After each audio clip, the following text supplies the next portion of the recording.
Now, what may be the most remarkable coming out event we've ever seen. A little girl is unable to speak a word or connect to the world around her in any way. Or so everyone thought, until she turned 11 and suddenly something remarkable happened. ABC's John McKenzie has the story of a girl breaking out of her own body. You don't know what it feels like to be me. When you can't sit still because your legs feel like they're on fire, or it feels like 100 ants are crawling up your arms. How is it that these powerful words came out of this flailing body? People look at me and assume I am dumb, because I can't talk. Something extraordinary happened to this 14-year-old who was written off as mentally deficient, something that may help unlock the mysteries of a baffling disorder. What do I want? I want to be like every other kid, but I can't, because I am Carly. Born in Toronto, Canada, Carly Fleischman was 2 years old when it became clear she was not keeping up with her twin sister Tara. When you're told your child is going to be developmentally delayed, that they might achieve the developmental level of a 6-year-old, it's like being kicked in the gut. When Arthur Fleischman and his wife Tammy learned the diagnosis was autism, they expected the worst, that the twins were headed in different directions. And how bad did it get for Carly, those first few years? Awful. Part of her delays prevented her from walking, from sitting up.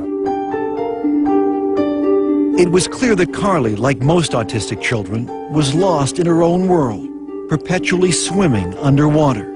And all the doctors would say, you're the parent. You should do as much as you feel you need to do for this kid. Carly, stand up. The Fleischmans were on their own.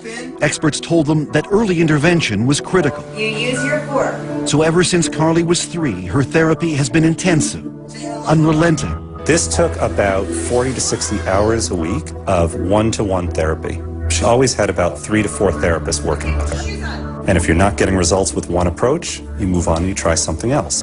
You didn't give up. You pushed Carly. When you look in Carly's eyes, you can see an innate intelligence. So we never gave up. We never gave up.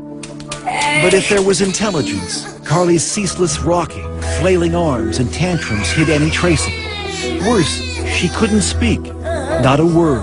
I did not have any expectation that she would have a fluent form of communication.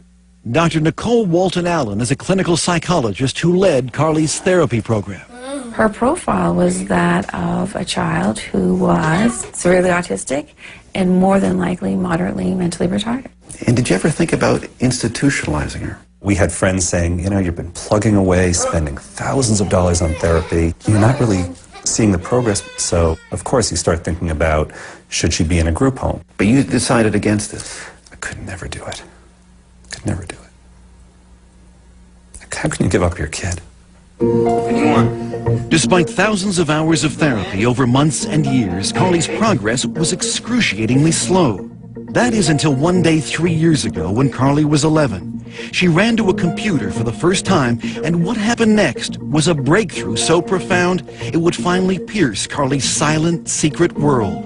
And she was quite distressed, and she starts to spell H-U-R, and it was like T, hurt. And then a little bit later on, she spells H-E-L, and we kind of pushed her to finish, and she puts P, so she spells help. Afterwards, she sort of got up, went behind the couch, and she threw up. What are you cheering? Barbara Fenton Nash is one of Carly's longtime therapists. So what did this tell you? It told us that there was a lot more going on there than we knew, and to us that was a breakthrough moment because we hadn't specifically taught her the words. And at first we didn't believe it. Knowing this child for 10 years and never seeing her write a thing, of course you're going to be skeptical. Everyone was, including her other therapists, who were now desperate to see proof.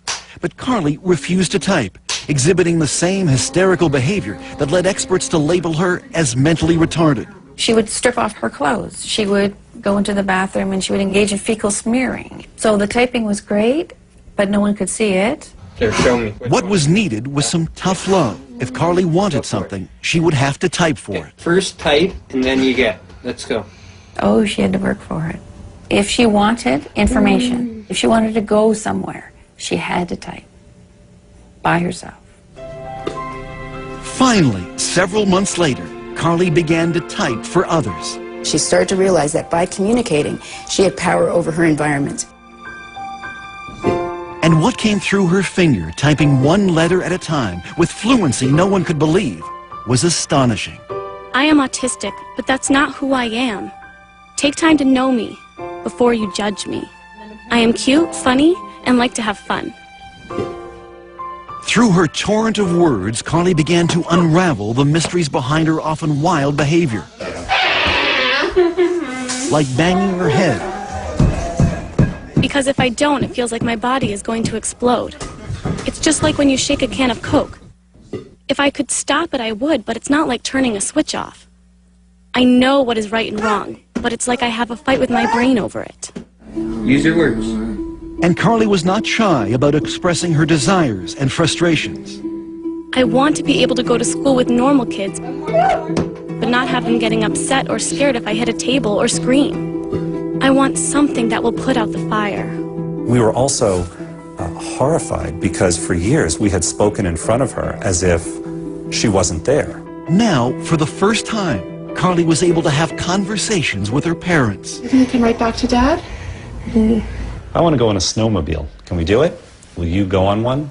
I think it would be fun. So here's your daughter, and finally you get to meet her. Mm-hmm. What was that like? Overwhelming. Overwhelming.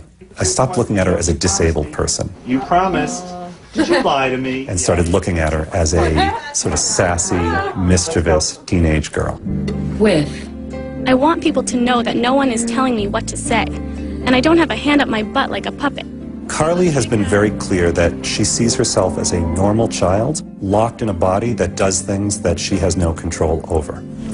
Side by side with her twin sister Taryn, it would be easy to dismiss Carly as intellectually challenged. That is, until you ask her a question. Carly, why do autistic kids cover their ears, flap their hands, hum, and rock? It's a way for us to drown out all sensory input that overloads us all at once. We create output to block out input. Carly's brain, unlike most people's, is overwhelmed by the senses of sight and sound, taste and smell. Our brains are wired differently. We take in many sounds and conversations at once. I take over 1,000 pictures of a person's face when I look at them. That's why we have a hard time looking at people. The one thing she can control is when and where she'll type. Oh, this is John. This is John. And usually she needs to be motivated. Finish up. You're doing great. When I tried making conversation with Carly, she would not type back. I'll tell you anything you want to know. Her finger hovering over the keys for hours, until I brought up my teenage son. He wants to play football. No, she's smiling. It's going to be something funny. Are you embarrassed? Come on, we want to hear what you have to say.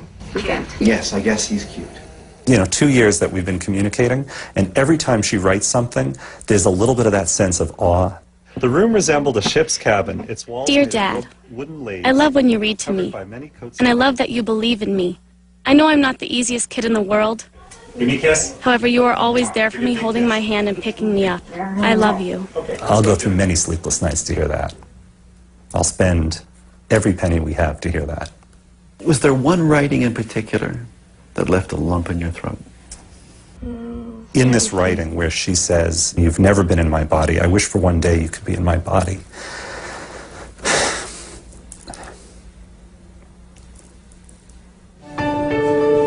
A year after we first met Carly, she is happier, calmer, more independent. Come on, let's get this in the pan. She's even writing a novel. I think that humankind is just oblivious to things that have been around for many years. She also has her own internet blog and twitters regularly, answering questions from people all over North America. I think Carly knows that she now has a voice that can help other kids. Now she looks at herself as someone who can make a mark on the world. And that's got to be life-changing. What do you hope for Carly now? I want her to be happy. I want her to have dreams and goals and accomplish those goals in spite of her challenges. I think the only thing I can say is don't give up. Your inner voice will find its way out. Mine did.